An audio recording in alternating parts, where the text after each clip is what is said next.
Grabe, after namin mag-Korea, meron akong ginamit na skincare product from Korea and sobrang nagbutlig-butlig yung face ko. Pero ngayon, kumakalma naman na siya kasi meron akong bagong ginagamit na skincare lately.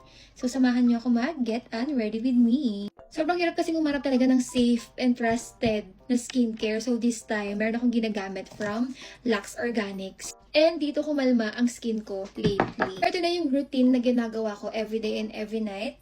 So, i-remove ko lang yung makeup ko. After ko magbura ng makeup, gagamit lang ako nitong foam cleanser. And then, naghihilamos na ako after. Next is gagamit tayo ng toner. Ganito lang ako mag-apply ng toner. Tinatap ko lang siya dito sa skin ko. And inaantay ko lang ma-absorb siya ng skin ko. Actually guys, hindi ko nasabi sa inyo, set pala tong ginagamit ko na skincare. This is the Lux Organics Whitening Repair line. So, meron na siyang foam cleanser, toner, and serum. It is also dermatologically tested and available siya sa Watson. And syempre, nag-research din ako na FDA registered siya.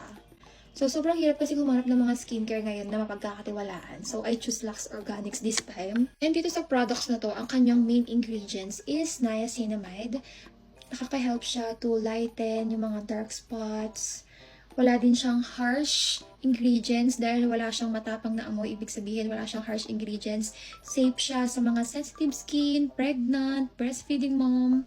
Last is moisturizer. Sobrang favorite ko tong moisturizer and serum nila. Kasi meron siyang glowing effect talaga sa skin ko. And ito yung pinaka dahilan kung bakit kumakalma yung skin ko.